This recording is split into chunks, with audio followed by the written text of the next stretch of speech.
अप्सराओं और गंधर्वों की जल क्रीड़ा। एक दूसरी देवांगना के जिसके नितंब के भारी होने के कारण उसके भार से नीवी बंधन ढीले हो गए थे, जिसके वक्षस्थल के वस्त्रों के उड़ जाने से दोनों स्तन स्पष्ट दिखाई पड़ रहे थे और अति विस्तृत न होने के कारण जिसके दुर्बल उदर भाग पर तिरवली के न होने से रोमावली स्पष्ट दिखाई पड़ रही थी। पीठ पर लंबी लंबी केश राशि लटक रही थी और उसके बाहुओं के मूल भाग भी खुले हुए थे। इस प्रकार फूलों के चुनने के बहाने से अत्यंत अभिलाषा के साथ उसने अपने प्रियतम के मन को अपनी ओर खींच लिया।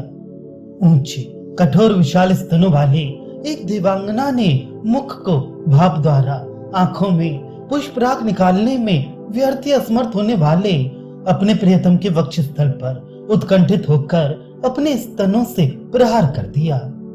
भाव यह है कि उसका प्रियतम भाप से पराग निकालने के बहाने से उसके मुख के सुखद स्पर्श का आनंद ले रहा था। जब नायिका को उसकी चालाकी मालूम हो गई तो उसने अपने स्तनों से उसके वक्षस्थल को ताड़ित किया। ये भी प्रगल्भा नायिका थी। अच्छे अच्छे पुष्पों और पल्लवों के इनको मैं लूंगी, उनको तुम ले लो। धीरे धीरे ऐसा कहकर चुन लिए जाने पर उस वन की शोभा ने मानो वृक्षों को निस्तार समझकर छोड़ दिया और उन देवांगनाओं में आकर अपना आश्रय बना लिया। अर्थात धीरे धीरे देवांगनाओं ने वन के अच्छे अच्छे पुष्पों और पल्लवों को चुन लिया और वनश्री मानो उन्हीं में आकर बस गई। नूतन पल्लवों के तोड़ने के कारण उनके रस से रंगकर देवांगनाओं के कर किसले लाल वर्ण के हो गए थे।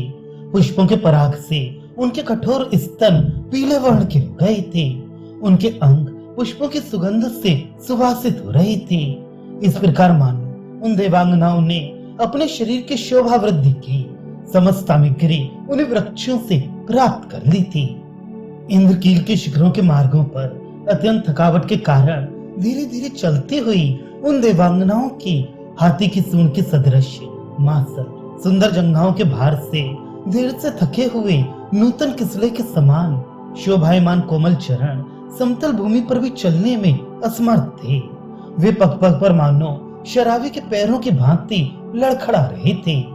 इसी प्रकार उनकी जंघाएं करधनी में जड़े हुए रत्नों की कांति से उत्पन्न मनोहर तथा ऊंचे पृथुल नितंबों की शोभा से गंगा के नूतन बालिकामय तटों की शोभा को जीत रही थी तथा अधिक परिश्रम की थकावट से वे बहुत भारी हो रही थी। इसी प्रकार उनके उदरों से किंचित विकसित कमल की कलिका के समान मनोहर नाभियों से नीवी के समीप लुभावनी शोभा हो रही थी। वे उदर मध्य भाग में तिरवलियों से सुशोभित तथा जगन स्थलों पर उन्नत एवं विशाल स्तनों के भारी बोझ के पड़ने के कारण भीतर की ओर झुके हुए थे। इसी प्रकार उनके नेत्र पसीने की बूंदों से चारों ओर व्याप्त होने के कारण पूरे पूरे नहीं खुल रहे थे। अतः उनके मुख में उन कमलों की शोभा की समानता कर रहे थे जो जल बिंदुओं से विभूषित एवं अविकसित पंखुड़ियों से युक्त होती हैं। इस प्रकार उपरोक्त रीत से सुशोभित उन देवांगनाओं के चरणों, जंघाओं, उदरों, नेत्रों तथा मुखों को विस्मय पूर्वक देखने वाले गंधर्वों ने इस तरह के कुतूहल से देखा मानो उन्हें वो पहली बार देख रहे हों। पुष्पों के चुनने के अनंतर चंचल मछलियों के किल्लोल से जिसमें कमल कंपित हो रहे थे, कीचड़ रहे तटों से चंचल लहरें जिसमें टकरा टकरा कर फैल रही थी एवं राजहंस जिसमें कल कुंजन कर रहे थे, ऐसी वह देव नदी मानो उन देवांगनाओं को अपने शीतल जल में स्नान के लिए बुला रही थी। धूप की परेशानियों को शांत करने वाले मंद मंद बहते हुए कमल गंधवाही वायु ने तरंगों की पंक्तियों में से होते हुए मानो उन देवांगनाओं को अपनी भुजाओं का अवलंबन दे दिया। तात्पर्य यह है कि देवांगनाएं नदी तट पर ज्यों ही पहुंची, वहां की शीतल मंद सुगंध वायु ने उनका स्वागत किया। कछार की ऊंची भूमि से नीचे उतरने वाली थकी मांदी उन सुकुमार देवांगनाओं को हाथ का अवलंब देकर उतारना उचित ही था। देवांगनाओं ने अपनी हाव भाव भरी गति से राजहंसों की गति को, प्रफुल्ल तंबू से युक्त जांघों के भार से नदी के बालका में तट प्रांतों को तथा लंबे एवं विशाल नेत्रों से युक्त मुखों से कमलों की समानता को दूर कर दिया। तात्पर्य यह है कि राजहंसों की गति में अप्सराओं की गति जैसी मंदता तो थी, किंतु हाव भाव नहीं थे। बालका में तट प्रांत उनके जगनों के समान ऊंचे एवं चिकने तो थे, किंतु उनमें पृथुल नितंबों के समान कोई भार नहीं था, एवं कमल उनके मुखों के समान मनोहर थे, किंतु उनमें आंखें नहीं थी। तब फिर गुणवान एवं निर्गुण में समानता कैसी? इंद्र के सचिव गंधर्वों द्वारा कहीं गड्ढा अथवा गिरह आदि तो नहीं है। इसकी प्रतीति के लिए प्रथम प्रवेश किए जाने पर मछलियों की पंक्तियां समूह से च्युत होकर जिसमें इधर उधर तैर रही थी, ऐसी उस नदी के जल में डरती हुई देवांगनाओं का समूह मानो प्रथम बार हो इस तरह से किसी प्रकार प्रविष्ट हुआ। तात्पर्य है कि स्त्रियां अनजाने प्रदेश में यूं ही डरती हैं। तब फिर नदी के जल में उनका डरना तो स्वाभाविक ही था। अतः उनके प्रियतम गंधर्वों ने पहले प्रविष्ट होकर उन्हें यह विश्वास दिलाया कि इसमें गड्ढा और मगर आदि हिंसक जंतु नहीं है। बड़े प्रयत्न से किसी प्रकार अपनी स्थूल मांसल जंघाओं को उठाकर वे देवांगनाएं जैसे ही जल में प्रविष्ट हुई, वैसे ही नदी की लहरों की पंक्तियां टूट फूट कर तटों पर स्थित सारस आदि जल पक्षियों को दूर दूर हटाकर फैल गईं। पत्थर की शिलाओं के समान कठोर गंधर्वों के वक्षस्थलों तथा अत्यंत स्थूल एवं कठोर देवांगनाओं के स्तनों से टकराकर तटों पर पहुंचने के कारण टूटी हुई लहरियों से युक्त गंगा का जल मानो उन लोगों पर क्रुद्ध होकर कलुषित हो गया। अर्थात जिस प्रकार से कोई मधुर स्वभाव का व्यक्ति कठोर स्वभाव के व्यक्ति द्वारा ताड़ित होकर निकाल दिया जाता है तब वो क्षुब्ध होता है, उसी प्रकार नदी का जल भी मानो क्षुब्ध हो गया। देवांगनाओं की केश राशि को बिखराती हुई उनके पुष्प मालाओं को चंचल करती रही, उनके चंदन आदि अंग रागों को मिटाती हुई और इस प्रकार उनका अत्यंत अपराध करती हुई मानो वे नदी की लहरें भयभीत सी होकर बारंबार कांपने लगी। तात्पर्य है कि अपराधी अपने अपराध के कारण दंड के भय से कांपता ही है। तो देवांगनाओं की जल क्रीड़ा से नदी की लहरें चंचल हो गईं। सपत्नियों के चित्त को खटकने वाले जो नक्षत अब तक श्रृंगार प्रसाधनों से ढके हुए थे, वे जल से धुलकर मानो कुमकुम आदि की शेष रेखा के समान बन गए। अतः उनको उन रमणियों ने प्रियतम की प्राण वल्लभा होने की शेष मधुर स्मृति के रूप में स्पष्ट ही रखा।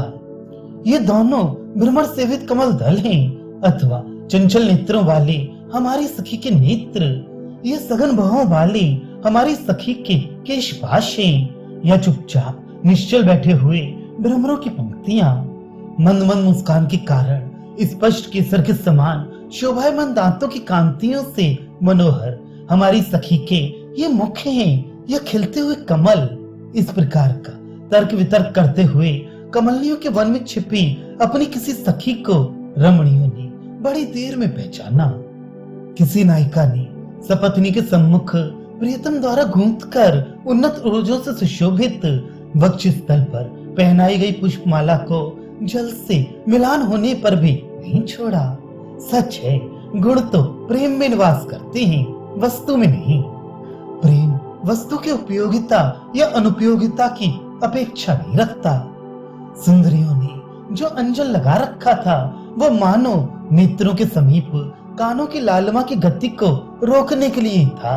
ये निसंदेह समझना चाहिए, क्योंकि उसके जल से धुल जाने पर भी लालिमा ने नेत्रों की श्वेतता को तो दूर कर दिया, किंतु शोभा को वो दूर नहीं कर सकी। तात्पर्य है कि नदियों आदि में देर तक स्नान करने से आंखें लाल हो जाती हैं। कवि उसी के संबंध में एक नूतन उत्प्रेक्षा कर रहा है। उसका कथन है कि उन अप्सराओं का अंजन को लगाना उनके नेत्र की शोभा वृद्धि के लिए नहीं, प्रत्युत आंखों के समीप अर्थात आंखों के कोने में जो लालिमा रहती है उसी को छिपाने के लिए था, क्योंकि स्नान से जब अंजन धुल गया तब लालिमा तो आंखों भर में फैल गई, किंतु शोभा की हानि तनिक भी नहीं हुई। प्रत्युत वो लालिमा भी उनका अलंकार ही बन गई। तेज को धारण करने वाले वेगवान मूर्खों से लोभ के कारण छीने गए रमणियों के वे बहते हुए सिर के मलिन पुष्पाभूषण अधिकार से च्युत किए गए मंत्रियों की भांति तुरंत ही शोचनीय स्थिति को पहुंच गए। तात्पर्य है कि जिस प्रकार राजमंत्री धूर्तों द्वारा पदच्युत करा दिए जाने पर श्री विहीन हो जाते हैं, उसी प्रकार रमणियों की वे मालाएं जिन्हें उन्होंने अपने सिर पर सजा रखा था, नदी की वेगवती जलधारा में बहती हुई अशोभित दिखाई पड़ी। स्नान के कारण रमणियों के तिलक एवं अंग रचनाएं धुल गई हैं, अधरों से आलते का रंग छूट गया है, आंखों में से अंजन भी पुछ गए हैं, किंतु तब भी शोभा धारण करने वाली उन रमणियों को देखकर गंधर्वों ने ये समझ लिया कि इनके सुंदर शरीरों से ही आभूषणों की शोभा होती है, न कि आभूषणों से इनके शरीरों की। अर्थात सहज सुंदर व्यक्तियों के लिए अलंकारों की क्या उपयोगिता है। रमणियों ने अपने प्रेमियों की प्रीति के लिए जिन जिन आभूषणों को पहन रखा था, उनके द्वारा उन्होंने सपत्नियों की आंखों को उतना नहीं जलाया जितना जल से भीगकर उन्होंने अपने स्पष्ट दिखाई पड़ने वाले नक्षत्रों की शोभा से उन्हें जलाया। अर्थात जल से भीगी हुई उन रमणियों के शरीर पर जब सपत्नियों ने नक्षत्रों को देखा तो वे अत्यधिक जल उठी। उतनी जलन उन्हें प्रेमियों द्वारा पहनाए गए सपत्नी के आभूषणों से भी नहीं हुई थी। जल से भीगी हुई वस्तु के संयोग से आग की जलन कुछ कम हो जाती है, किंतु यहाँ तो ठीक उसका विपरीत हुआ, जलन बढ़ गई। सुंदर कमल के समान मुख वाली मुक्ताओं की चंचल माला से विभूषित एवं अत्यंत गौरवर्ण की वे शंकालु प्रवृत्ति रमणियां कमलों से विभूषित चंचल फेनों की पंक्ति से शोभित तथा छूटे हुए कुमकुम आदि के लाल रंगों से अनुरंजित जल की लहरों में अपने से अधिक विशेषता नहीं पा सकी। अर्थात जो जो विशेषताएं जल की लहरों में थी वे ही और अधिक सुंदर रूप में स्वयं उनमें भी विद्यमान थी।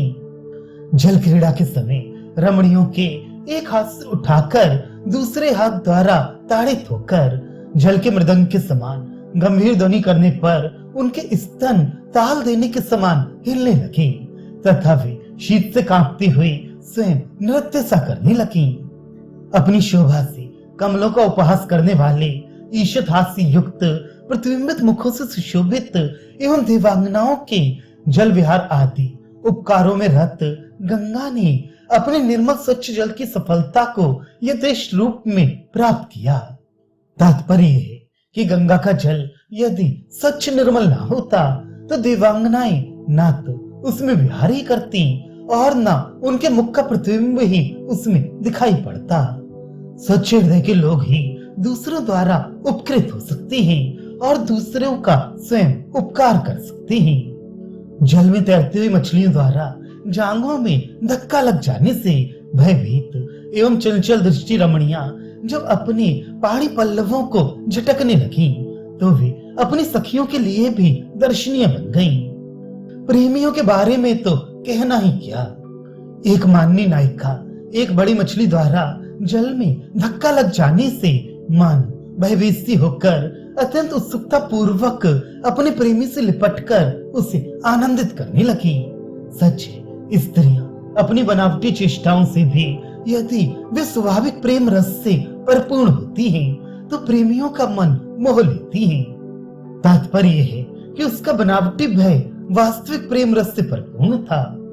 जल विहार करने के कारण नितांत बिखरे हुए लंबे लंबे केशपाशों से ढके हुए देवांगनाओं के मुख भ्रमर की पंक्तियों द्वारा छिपे हुए कमल की समानता को प्राप्त हो रही थी। जल क्रीड़ा के समय रमणियों के एक हाथ से उठाकर दूसरे हाथ द्वारा ताड़ित होकर जल के मृदंग के समान गंभीर ध्वनि करने पर उनके स्तन ताल देने के समान हिलने लगे तथा वे शीत से कांपती हुई स्वयं नृत्य सा करने लगी। एक माननी नायिका अगाध जल में डूब जाने की शंका से त्रस्त होकर नूतन पल्लव के समान अपने मनोहर हाथों को कपाती हुई अपने प्रेमी के अंगों से लिपट गई। उसके इस व्यवहार पर उसके सखियों ने धृष्टता का आरोप नहीं लगाया। प्रेमियों द्वारा लीला पूर्वक हाथों से जल का छींटा देते हुए विलासनियां जब रोक दी गईं, तो लंबी लंबी सांसें खींचने लगी और उनके स्तन कांपने लगे और वे हाव भाव के साथ अपनी पल्लव अनुकरणी हथेलियां हिलाने लगी।